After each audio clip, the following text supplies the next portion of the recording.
দিল্লির south block ঘিরে এক অদ্ভুত নীরবতা। ভোরের কুয়াশা যেন শুধু আবহাওয়ার ঘটনা নয়, বরং তা পরিণত হয়েছে এক অজানা আতঙ্কের প্রতীকে, যা ভারতের ক্ষমতার কেন্দ্রকে গ্রাস করে রেখেছে। রাইসিনা হিলের উপর যে লাল সূর্য উঠছে, তার আলো যেন সেই উদ্বেগপূর্ণ কক্ষের পুরো কাঁচ বেদ করতে পারছে না। এই নিস্তব্ধ সকালে এক নিরাপত্তাকর্মীর ফিসফিস করা খবরটি মুহূর্তেই দিল্লির অলিন্দের চাঞ্চল্য ছড়িয়ে দেয়। জাতীয় নিরাপত্তা উপদেষ্টার এনএসএ অফিস জরুরি বৈঠক ডেকেছে সেই গোপন কক্ষে, যেখানে একটি সামান্য শব্দ গর্জনের মতো শোনা যেতে পারে। বসেছিলেন জাতীয় নিরাপত্তা উপদেষ্টা স্বয়ং, কেন্দ্রীয় গৃহমন্ত্রী এবং আসামের মুখ্যমন্ত্রী হেমন্ত বিশ্ব শর্মা। টেবিলের উপর ছড়িয়ে ছিটিয়ে থাকা কয়েকটি রিপোর্টের শিরোনামই যথেষ্ট উদ্বেগজনক ছিল। Demographic transformation in north east, Bangladeshi migration analysis.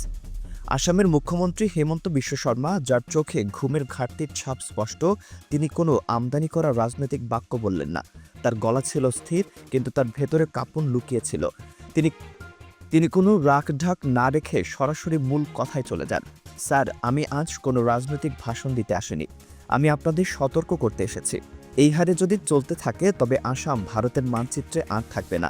এটি খুব দ্রুত বাংলাদেশের অংশে পরিণত হবে। এই ভয়াবহ এবং সরাসরি অভিযোগে জাতীয় নিরাপত্তা উপদেষ্টা মুহূর্তের জন্য স্তব্ধ হয়ে গেলেন। ঘরের ভেতর এমন নিস্তব্ধতা নেমে এলো যে টেবিলের উপর রাখা ঘড়ির টিকটিক শব্দ পর্যন্ত সে চাপার টেনশনে স্পষ্ট শোনা যাচ্ছিল। এই নীরবতা ভাঙলেন গৃহমন্ত্রী, তার কণ্ঠে অবিশ্বাস আর কিছুটা রাগ। আপনি কি বুঝতে পারছেন আপনি কি বলছেন? হেমন্ত বিশ্ব শর্মা মাথা নিচু করে জবাব দিলেন, যেন তিনি এক কঠিন সত্যের ভার বহন করছিলেন। আসামের 40% মানুষ এখন বাংলাদেশি বংশোদ্ভূত। যদি এই সংখ্যা আরও 10% বাড়ে, তাহলে আমাদের জাতীয় পতাকা নামিয়ে ফেলতে সময় লাগবে না। এই বাক্যটি যেন ঘরের বাতাসকে হঠাৎ ভারী করে তুলল।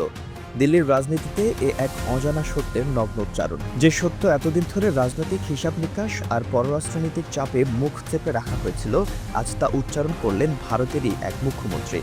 এই ভয়াবহ বক্তব্যের পেছনে রয়েছে কৌশলগত এক ভূ রাজনৈতিক বাস্তবতা। আসাম কেবল একটি রাজ্য নয়, ভারতের উত্তর পূর্বের প্রাণকেন্দ্র। এই রাজ্য ছাড়া ভারতের মূল ভূখণ্ড থেকে উত্তর পূর্বের 7টি রাজ্য, নাগাল্যান্ড, মিজোরাম, মেঘালয়, মণিপুর, ত্রিপুরা, অরুণাচল এবং সিকিম, এর যোগাযোগ প্রায় অসম্ভব। এই 7 বন রাজ্যকে যুক্ত রাখে মাত্র 22 কিলোমিটারের এক সরু করিডর, যা শিলিগুড়ি করিডর নামে পরিচিত। সামরিক মহলে এটিকে ভারতের সবচেয়ে দুর্বল জায়গা হিসেবে চিহ্নিত করা হয়, যার ডাকনাম চিকেন স্নেক বা মুরগির গলা, যেন ভারতের বিশাল দেহের সাথে মাথাকে যুক্ত রাখা এক সরু দুর্বল গলা। এই গলাটাই এখন দিল্লির ভয়ের কেন্দ্রবিন্দু। সামরিক বিশ্লেষকদের মতে, যদি করিডোর কখনো অচল হয়ে যায় বা নিয়ন্ত্রণের বাইরে চলে যায়, তবে ভারত তার উত্তর পূর্বাঞ্চলকে হারানোর ঝুঁকিতে পড়বে, ঠিক যেভাবে পাকিস্তান 1971 সালের যুদ্ধে পূর্ব পাকিস্তানকে হারিয়েছিল। হেমন্ত বিশ্ব শর্মা এই বাস্তবতা সম্পর্কে অবগত, তাই তার বক্তব্য কেবল ডেমোগ্রাফিক উদ্বেগ নয়, এটি এক বৃহত্তর কৌশলগত বিপর্যয়ের পূর্বাভাস। তিনি স্পষ্টভাবে বলছেন, আসামের জনসংখ্যার ভারসাম্য যদি আরেকটু নড়ে যায়, তাহলে উত্তর পূর্ব ভারতের ভবিষ্যৎ আর দিল্লি নিয়ন্ত্রণ করতে পারবে না। ভারতের এই গভীর আতঙ্কের সূচনা হচ্ছে বাংলাদেশের ভেতরকার অভ্যন্তরীণ পরিবর্তনের পটভূমি থেকে। শেখ হাসিনার পতনের পর বাংলাদেশ এক নতুন রাজনৈতিক অধ্যায়ে প্রবেশ করেছে, যেখানে পররাষ্ট্রনীতি আর একমুখী নয়, বরং বহুমাত্রিক। ঢাকা এখন কেবল দিল্লির দিকে তাকিয়ে নেই, তারা বেইজিং, আঙ্কারা, রিয়াদ এবং ওয়াশিংটনের সঙ্গেও কৌশলগত সম্পর্ক জোরদার করছে। চট্টগ্রাম, পায়রা মংলা এবং সোনাদিয়া বন্দরকে ঘিরে নতুন আন্তর্জাতিক শক্তির প্রতিযোগিতা তৈরি হয়েছে। ভারত এই পরিবর্তিত বাস্তবতাকে চরম সন্দেহের চোখে দেখছে, কারণ এতদিন বাংলাদেশের রাজনীতিতে তারা ছিল এক অঘোষিত অংশীদার। কিন্তু 2025 সালের বাস্তবতায় সে ভারত নির্ভরতা ভেঙে গেছে, যা দিল্লির জন্য এক দুঃস্বপ্নের কারণ হয়ে দাঁড়িয়েছে। এক ভারতীয় বিশ্লেষক দ্য হিন্দু পত্রিকায় লিখেছেন, বাংলাদেশ আজ ভারতের জন্য পাকিস্তানের চেয়েও বড় কূটনৈতিক ধাঁধা।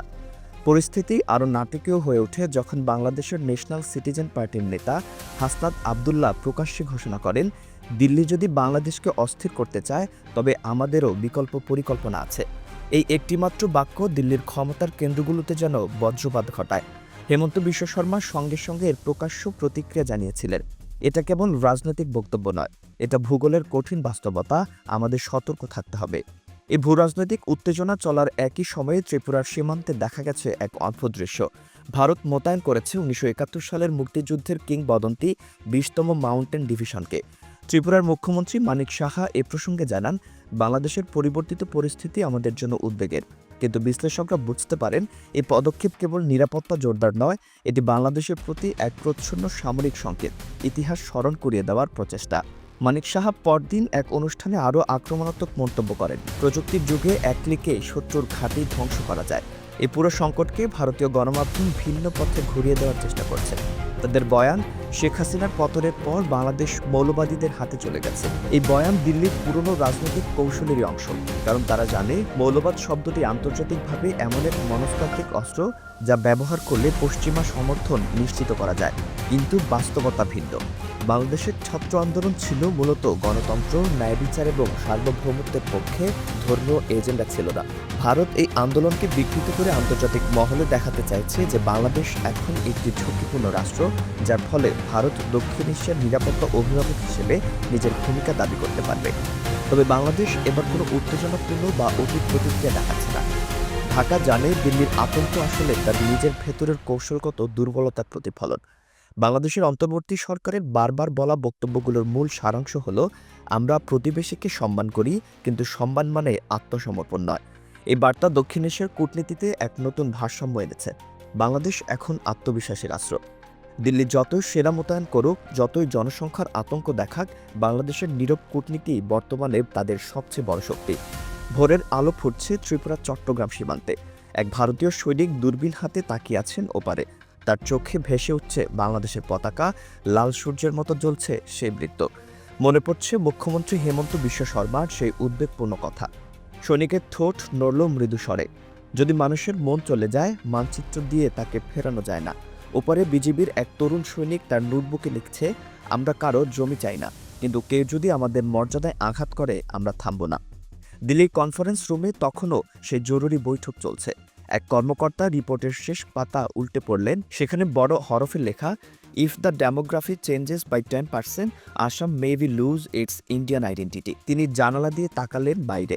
দূরে কুয়াশার ভেতর যেন ভারতের উত্তর পূর্ব ধীরে ধীরে মিলিয়ে যাচ্ছে। একটুখানি নীরবতা, তারপর মৃদু স্বরে বললেন, আসাম হারানোর ভয় আসামে নয়, ভয়টা আসলে দিল্লির ভেতর। সূর্য তখন আকাশে অনেকটাই উঠে গেছে।